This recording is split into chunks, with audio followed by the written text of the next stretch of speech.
cannot go one day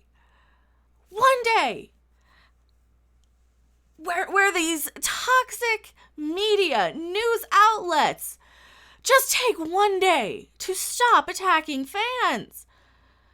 We just got the good news last night about this Ghostbusters movie that is probably not going to be bad.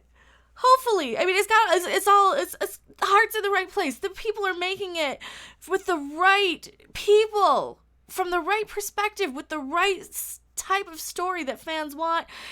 And assholes like Scott Mendelson have to go and call out toxic fans again. And I'm tired of it. Change the record. We need a new one. I'm so sick of this same narrative that these websites and news outlets have against consumers. Who the fuck do you think is clicking your articles? Who the hell do you think is buying these movie tickets and merch? You cannot continue to do this. Hello everyone, I am Mecha 42, your favorite YouTube harpy, and I am pissed about this, so let's rant. Let's get right into it.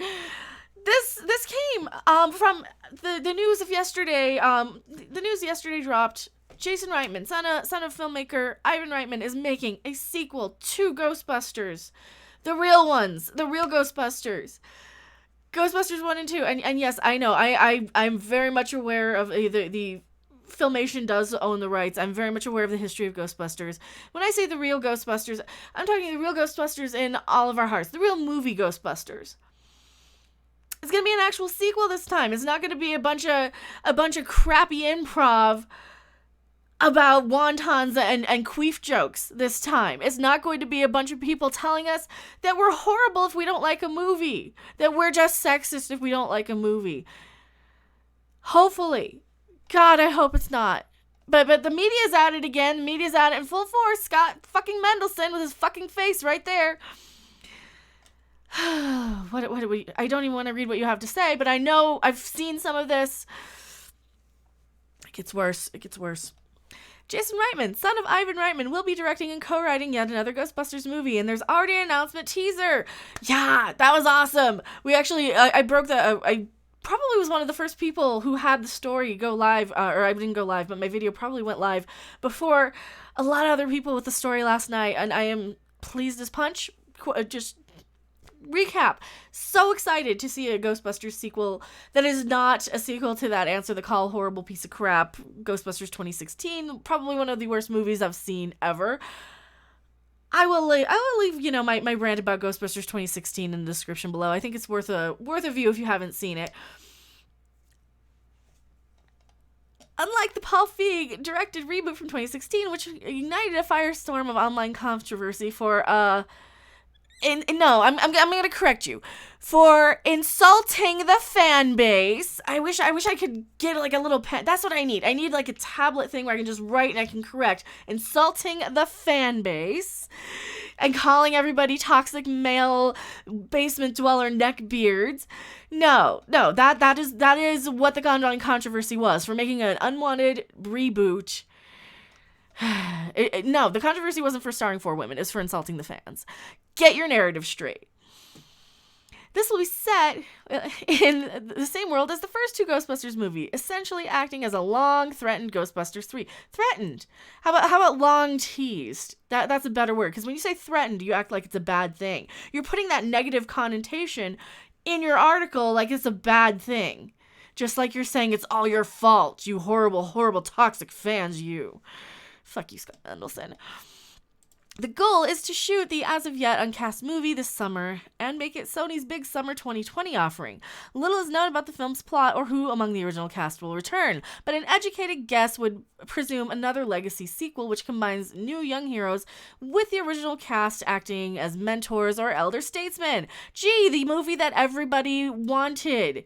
That's the movie that pretty much everybody I know on my corner of the internet wanted. You know, we wanted a sequel that passed the torch, that respected the characters, that respected the franchise. So yeah, Ghostbusters is going to take the route of Creed, $173 million on a $35 million budget, Force Awakens, $2 billion worldwide, and Halloween, $250 million on a $10 million budget. I hope it's good. I just hope it's good. To say I have mixed feelings about this is an understatement. On one hand, you're rewarding the white male director whose last 5 movies bombed. Oh, fuck you. Fuck you. All right, let's talk about who the director of this movie is. The director of this movie is the son of the director of the original movie. This is somebody who describes himself as the original Ghostbusters fan, the first Ghostbusters fan, because he got to visit the set before the rest of us did. Or he got to see that before the rest of us. We didn't even know what was going on. I was just like 3 years old when that movie was being filmed. He got to visit the set as a kid when it was being filmed. He got to see production.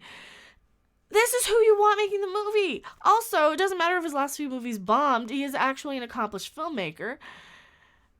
He's not just a diversity hire. He's somebody who has a legacy connection to it and has directed films out of his own merit. Who else could you want to make this? Paul Feig, another horrible white man, in your opinion? Scott Mendelsohn, also a horrible white man? Maybe he should. I don't know. Maybe if he hates white men so much, he can start with the one in the mirror and do something about that person. Why do we need to stress white male why does that matter? What does the color of somebody's skin matter in that regard? It's racist, another racist fucking asshole Hollywood type. And that was only starring Charlize Theron and penned by Diablo Cody, received positive reviews. The key is to a hugely valuable franchise, mostly because he's the son of the guy who directed the first 2 Ghostbusters movies. And yes, unintentional or not, you're essentially rewarding the specific demographics who reacted in the very worst way to the Ghostbusters 2016 reboot with the thing they claim to want instead of the horrors of an all-female sci-fi comedy. That's not what we rejected. We didn't care what was in between their legs. Again, Scott Mendelsohn, we don't care about the color of the skin of the people, what's in between their legs. Like I said, I only care if it's women if I'm watching lesbian porn. Because it'd be kind of hard to watch with a bunch of penises flopping around. Just saying, and sometimes you might be in the mood for penises. Not the point of the Ghostbusters movie. This is one of those jobs where it doesn't matter what gender they are. Fucking people. And the fact that he's calling us out and saying, oh, we shouldn't reward these horrible, toxic fans, it's just perpetuating the same bullshit. That is why the first one failed so miserably, the Ghostbusters 2016 movie, because it wasn't because of the fact they were women. It was because of the fact that you kept calling out the fans, insulting the fans, insulting the customers. People don't give you money if you're going to slap them in the face, unless they're going to a dominatrix and are into that. And there's nothing wrong with that. Most of your movie-going audience are not looking for that. They are looking for entertainment. They're looking for something fun to watch. This is entertainment. And when people like me become more entertaining, complaining about this idiot, this Scott Mendelsohn, what does that say about your movie? The behind-the-scenes drama of Ghostbusters 2016 was far more interesting than anything they could put up on screen. Reitman's previous 5 movies, Young Adult, Labor Day, Men, Women, Children, Tully, The Frontrunner, bombed. And at least partially because folks complain that Hollywood doesn't make original or non-IP movies for adults, didn't see those in the theaters in the first place. Maybe because we didn't hear about it. Maybe because you're so far out there consulting fans about Ghostbusters and the big, giant, huge blockbuster movies that we're just unaware of them, Maybe those get overshadowed by Ghostbusters, Melissa McCarthy going on talk shows calling people basement dwellers for not liking the goddamn movie. Maybe that's why. Maybe you think, maybe. What do you guys think? I think so. When you ignore deep breath money monster, blah, blah, you know what? As much as I might roll my eyes at the concept, a legacy sequel to Ghostbusters 2016 makes sense in 2019, or to Real Ghostbusters makes sense in 2019. The old school reboot is essentially dead. Good. Most of them didn't really spawn successful franchises. Even Star Trek, Amazing Spider-Man, and Man of Steel were, at best, short-lived successes. Moreover, the New Wave Legacy sequel has mostly been financed and critical gold. The likes of Jurassic World, 1.6 billion, Creed, 1. Blah, blah, blah, blah, blah. Numbers, who cares? Have mostly earned positive reviews, general fan approval, and a relatively successful box office. I don't remember Man of Steel insulting fans, anybody involved in that. I don't remember Jurassic World. Actually, Jurassic World, the most recent Jurassic World movie, Colin Trevorrow, I believe, is the one who did that. And he did not insult the fans at all. I believe he was very diplomatic about whether or not the fans would like it. And you know, that movie looked kind of stupid. It looked like dog crap, but at least he didn't insult the fans. See, also failed reboots like Independence Day Resurgence, Terminator Genesis, Robin Hood, RoboCop, Nightmare on Elm Street. Well, yeah, these were all just crap reboots, though, or bad sequels. Independence Day probably would have been fine had it not been 20 years too late. I think they could have really had a good Independence Day sequel. Terminator hasn't had a good movie since 2002. Or not 2002, Terminator 2 in 1991. I'm going to stand by that. There has not been a good Terminator movie since T2 for me anyway. I really haven't cared that much about the franchise since then. Of course, Terminator Genesis didn't do well. It was a stupid reboot. And of course, this new one's not going to do well because it's got that woke narrative probably. Nightmare on Elm Street reboot, not going to see it. Sorry. Kids don't care that a reboot is newbie friendly, while their parents want to see new movies set in the old continuity. We do. Considering how many right choices in terms of casting, concept, and execution that Sony made with Jumanji: Welcome to the Jungle, and considering how halfway decent Men in Black International looks, we don't know yet. We just have the trailer. It stands to reason that Sony is at least going to try to fashion a movie that doesn't entirely depend on moviegoers caring about Ghostbusters as an IP. Jumanji 2, here's all the numbers. Now, I will say this about Jumanji 2. It was actually a pretty decent film. I didn't see the first one, though. Because there was something about that 90s stuff and earlier CG. 90s movies really, really turned me off for the most part, for a lot of them. This one looked okay. This one was fun. I watched it. I enjoyed it. It was fine. I liked it.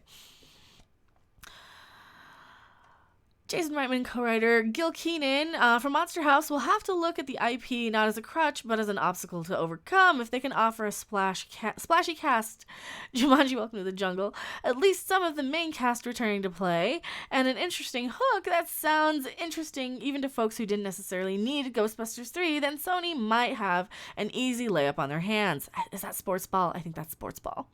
That's also assuming they don't repeat Fall Feig's mistake of spending $144 million on a reboot with little or overseas value. As it turned out, no playdate in China. Sony was unable to get around China's issue with movies featuring the paranormal. But I'm presuming that this will cost closer to Venom, Pixels, and Jumanji than Independence Day Resurgence.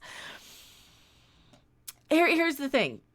Yeah, they spent too much money on this reboot. They spent too much money on special effects. They spent too much money on the cast, for sure. They spent too much money on writers when nothing was actually used of the script, when they just improv like probably 90% of it, I want to say, give or take. I have seen this. It was terrible. Horrible movie. So much was just improv bullshit and nonsense. And everybody was the funny one. You need a straight man, a funny one, a smart one. And, you know, you need these sort of character arcs and you need a great cast that can play off each other.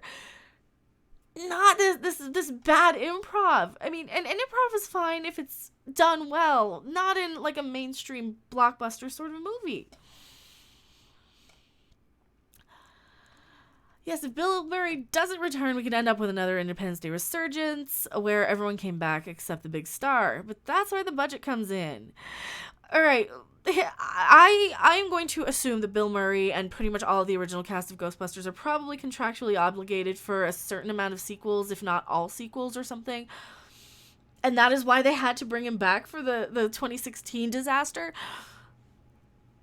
I don't think it'll be an issue. I really don't think it'll be an issue. As long as we have enough of the original cast back, at least have Dan Aykroyd come back and Ernie Hudson. At least have both of them.